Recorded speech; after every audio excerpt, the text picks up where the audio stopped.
अब हम आपको यह बताएंगे कि ब्रिटेन की सरकार भारत के आखिरी वाइसरॉय लॉर्ड माउंटबेटन, उनकी पत्नी एडविना माउंटबेटन और जवाहरलाल नेहरू से जुड़े कुछ दस्तावेजों को गुप्त रखने के लिए करोड़ों रुपया खर्च क्यों कर रही है।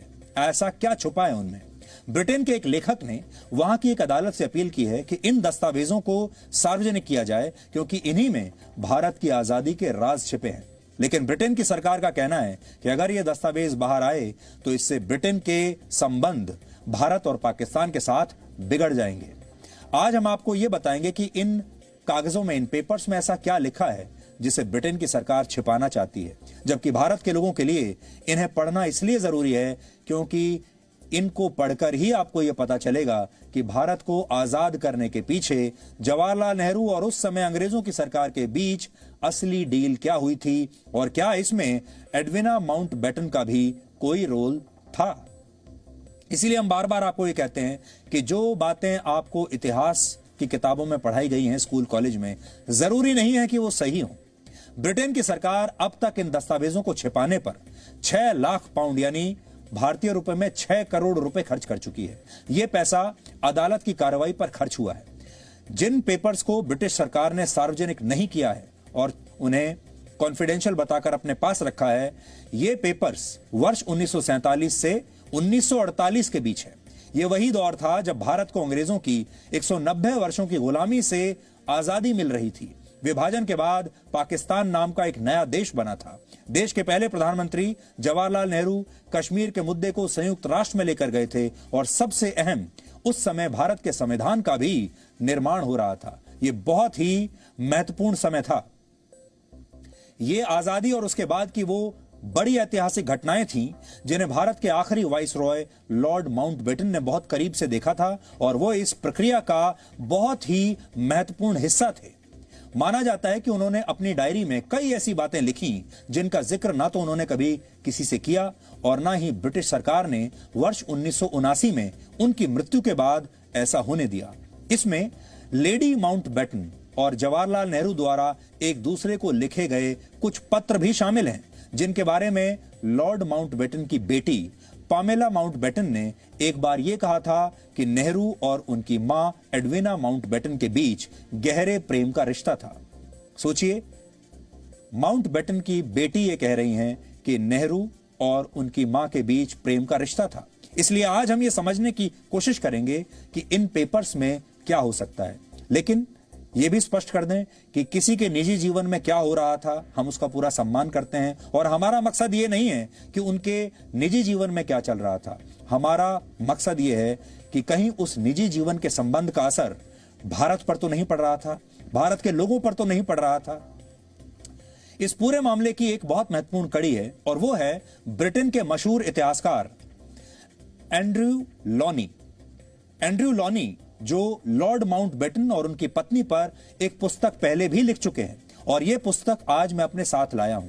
उन्होंने ब्रिटेन के सूचना के अधिकार के तहत ब्रिटिश सरकार से 99.8% दस्तावेज तो हासिल कर लिए, लेकिन ब्रिटिश सरकार ने कुछ दस्तावेज ये कहते हुए देने से इनकार कर दिया कि अगर ये चिट्ठियां और डायरीज सार्वजनिक हुई तो ब्रिटेन के भारत और पाकिस्तान के साथ रिश्ते खराब हो सकते हैं।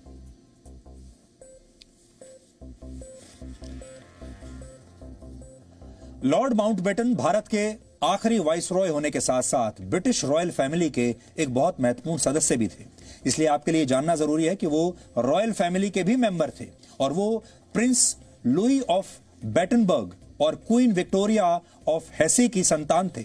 यानी उनका ताल्लुक ब्रिटेन की उस रॉयल फैमिली से भी था जिसने भारत पर 190 वर्षों तक राज किया था, यानी परिवारवाद उस समय भी था।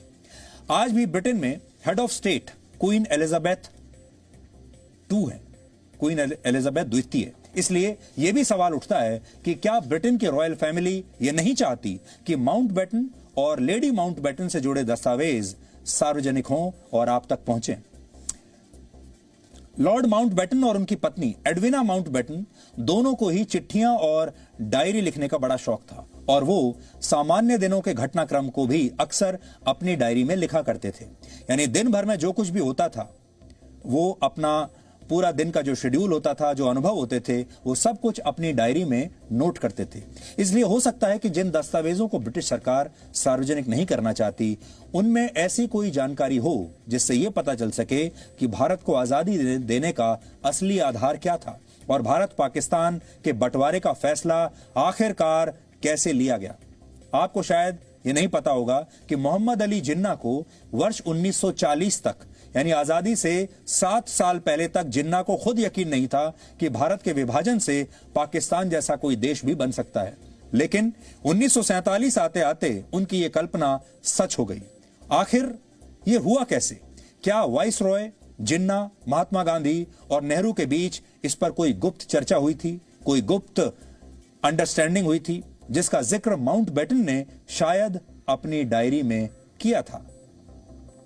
1947 में बंटवारे से ठीक पहले सबसे बड़ी चुनौती थी भारत और पाकिस्तान के बीच सीमा का निर्धारण करना और यह तय करना कि पाकिस्तान को कौन कौन से इलाके दिए जाएंगे और कौन से इलाके भारत में रहेंगे। यह काम उस जमाने में सिरिल रेडक्लिफ को सौंपा गया था। उनकी नेहरू, जिन्ना और माउंटबेटन के साथ कई अहम बैठकें हुई, जिनका जिक्र इन चिट्ठियों और डायरी में जरूर किया गया है। लेकिन इन बैठकों का एजेंडा क्या था, यह अभी तक पता नहीं चल पाया। 15 अगस्त 1947 को जब भारत को आजादी मिली थी, उस समय भी लॉर्ड माउंटबेटन भारत को छोड़कर जाना नहीं चाहते थे। वो भारत और पाकिस्तान दोनों देशों के पहले गवर्नर जनरल बनना चाहते थे। वो चाहते थे वो यहीं रहें और उन्हीं को दोनों देशों का गवर्नर जनरल बना दिया जाए। भारत में महात्मा गांधी और जवाहरलाल नेहरू जैसे नेता इसके लिए बहुत आसानी से मान गए, लेकिन मोहम्मद अली जिन्ना ने इससे साफ इनकार कर दिया और उन्होंने यह तय किया कि वो खुद पाकिस्तान के पहले गवर्नर जनरल बनेंगे, लॉर्ड माउंटबेटन को नहीं बनाएंगे। और यह वही समय था जब कश्मीर के भारत में विलय के बाद जवाहरलाल नेहरू 1 जनवरी 1948 को इस मुद्दे को संयुक्त राष्ट्र में ले गए, जो उनकी सबसे बड़ी ऐतिहासिक भूल थी। इसलिए आज यह भी सवाल उठता है कि क्या इस फैसले में उस जमाने में लॉर्ड माउंटबेटन की कोई भूमिका थी? क्या वो नेहरू के सलाहकार बनाए हुए थे और क्या उन्होंने ही नेहरू को यह सलाह दी थी कि इस मामले को लेकर संयुक्त राष्ट्र चले जाइए? क्या उन्होंने ही इसके लिए नेहरू पर कोई दबाव डाला था? एक और बात, जून 1948 तक लॉर्ड माउंटबेटन भारत के गवर्नर जनरल बने रहे। उस समय भारतीय सेना के कमांडिंग जनरल भी अंग्रेजी मूल के रॉय बुशर थे।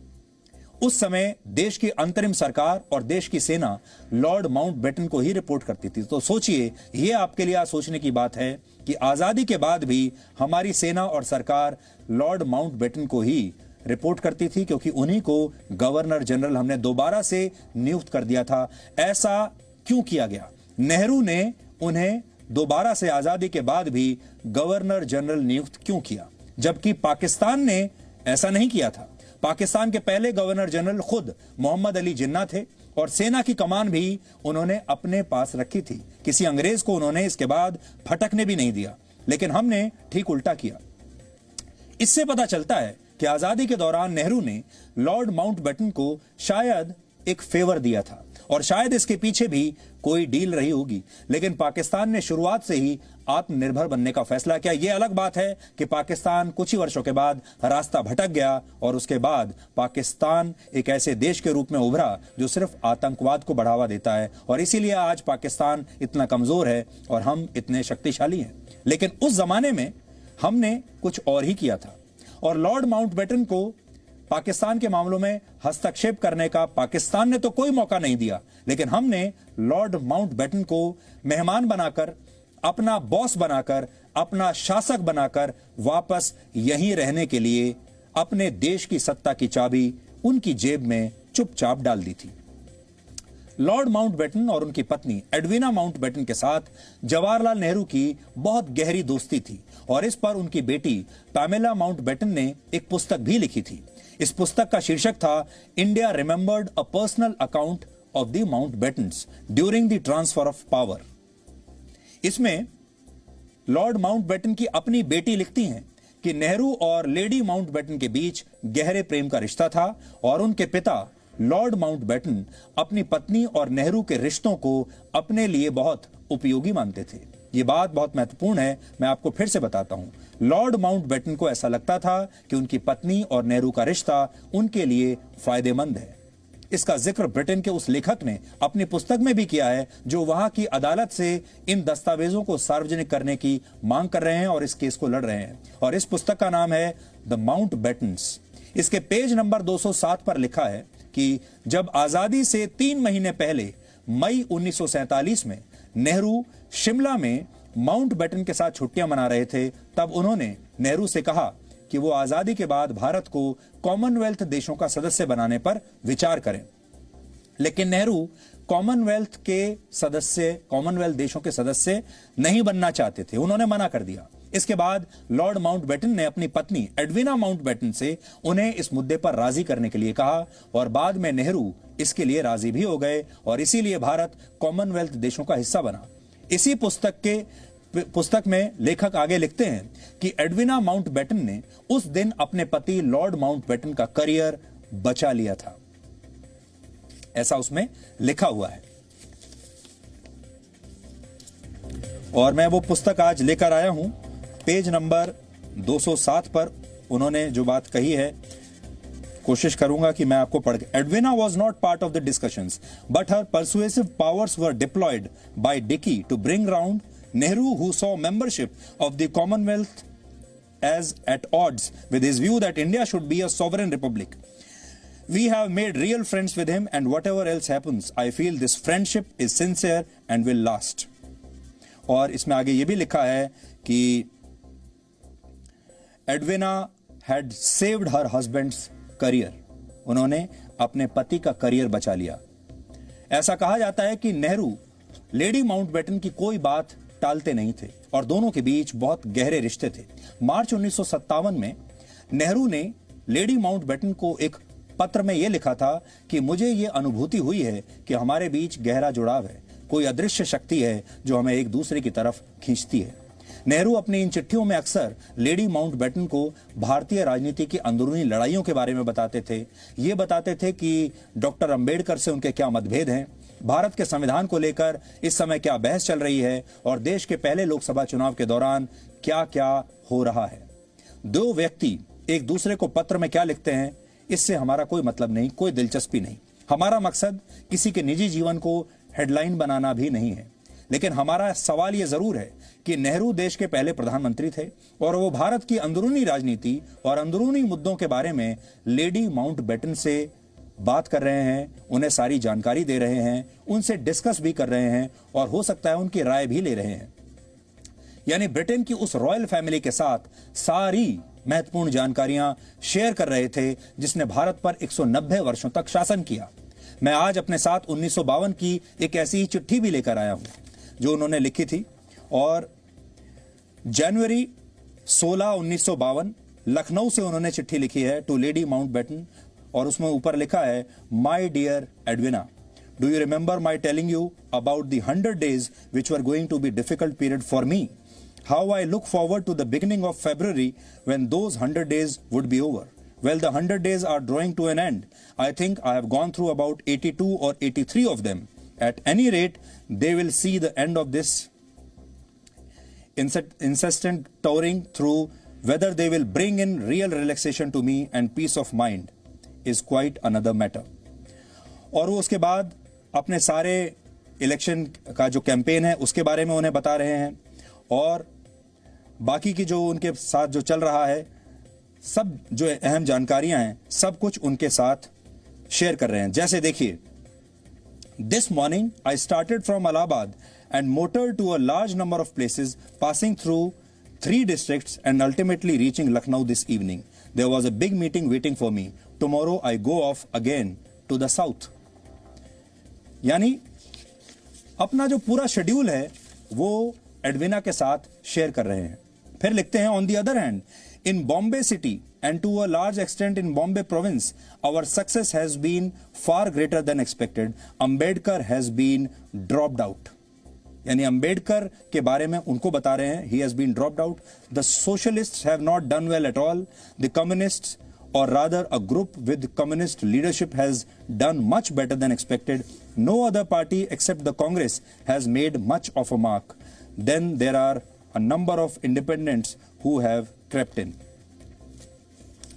तो चुनाव का पूरा आंखों देखा हाल आप एक तरीके से समझ लीजिए नेहरू एडविना के साथ शेयर कर रहे हैं। वो कहां जाते हैं, कहां रुकते हैं, उनका कैसे स्वागत होता है, अंदर की पॉलिटिक्स क्या चल रही है, कौन हार रहा है, कौन जीत रहा है, सब कुछ इस चिट्ठी में वो एडविना को बता रहे हैं। 1952 की चिट्ठी है, जब भारत में पहला लोकसभा चुनाव हो रहा था। नेहरू पूरे देश में चुनाव का प्रचार कर रहे थे और चुनाव प्रचार के दौरान आप सोचिए इस देश का प्रधानमंत्री किसे चिट्ठी लिख रहा है, एडविना को चिट्ठी लिख रहा है, बाकी सब काम छोड़कर। और लंबी चिट्ठी है, छोटी मोटी चिट्ठी नहीं है कि मैं आपको कहूं कि हो सकता है उन्होंने 2-4 मिनट में लिख दी हो। इस चिट्ठी को लिखने में भी उन्होंने अच्छा खासा समय लगाया होगा। मेरे पास जो चिट्ठी है 3 पन्ने की चिट्ठी है, लंबी चिट्ठी है। इसमें पहले उन्होंने सोचा होगा, पूरा डेटा इकट्ठा किया होगा और फिर इसे लिखा होगा। तो सोचिए 1952 में हमारे देश के प्रधानमंत्री नेहरू चुनाव प्रचार के दौरान क्या कर रहे थे और किसे इतनी लंबी लंबी चिट्ठियां लिख रहे थे और उन चिट्ठियों में वो क्या लिख रहे थे। इन सब चीजों से बहुत कुछ पता चलता है। वर्ष 1960 में जब लेडी माउंटबेटन की मृत्यु हुई तो उन्हें उनकी इच्छा के अनुरूप समुद्र में दफनाया गया था और नेहरू ने इस मौके पर गेंदे के फूलों के साथ भारतीय नौसेना का एक समुद्री लड़ाकू जहाज INS त्रिशूल खास तौर पर इंग्लैंड भेजा था। सोचिए उस समय भारतीय नौसेना का इस्तेमाल निजी कामों के लिए किस तरह किया जाता था। आजादी से 3 महीने पहले जब देश में तनाव का माहौल था, उस समय जवाहरलाल नेहरू माउंटबेटन फैमिली के साथ शिमला में छुट्टियां मना रहे थे और मैं आपको यह पूरा किस्सा भी अभी बताऊंगा। इसमें पेज नंबर 205 पर मैं अभी जाता हूं आपके लिए और उसमें जो लिखा है देखिए।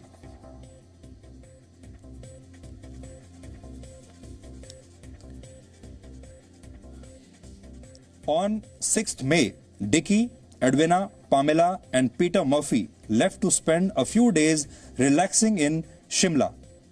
3 days later, they were joined at the Viceregal Weekend House, another 1,000 feet higher near the village of Mashobra, by Nehru, who entertained them by standing on his head and showing them how to walk backwards uphill. तो Mountbatten परिवार छुट्टियां मनाने के लिए शिमला जाता है। 3 दिन के बाद भारत के प्रधानमंत्री भी उन्हें वहां ज्वाइन कर लेते हैं और इसमें लिखा है ऐसा कि उसके बाद भारत के प्रधानमंत्री उस परिवार का खूब मनोरंजन करते हैं और उन्हें बताते हैं कि पहाड़ पर उल्टे कैसे चलते हैं और उन्हें यह भी बताते हैं कि सिर के बल कैसे खड़ा हुआ जाता है। भारत के प्रधानमंत्री उन्हें बता रहे हैं छुट्टियों में। आज हम एक सवाल आपके लिए छोड़ना चाहते हैं और वो ये कि जब देश 15 अगस्त 1947 को आजाद हुआ तो लॉर्ड माउंटबेटन और उनकी पत्नी सारे फैसले नेहरू के हिसाब से क्यों तय कर रही थी। क्या ये पहले से तय था कि नेहरू ही प्रधानमंत्री बनेंगे और लॉर्ड माउंटबेटन भारत के पहले गवर्नर जनरल नियुक्त हो जाएंगे।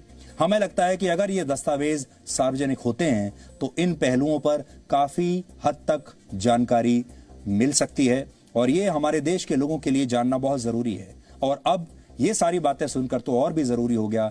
आज हम ये जानना चाहते हैं कि हम आजाद जब हुए थे, ये आजादी हमें किन शर्तों के साथ मिली थी, किन हालात में ये आजादी मिली थी, इस आजादी के लिए क्या डील हुई थी, हमने क्या कॉम्प्रोमाइज किए थे और क्या क्या शर्तें रखी गई थी। मुझे ऐसा लगता है कि हमारे देश के हर नागरिक को ये जानने का पूरा अधिकार है। Presenting B News app available on Google Play and App Store. Download it now.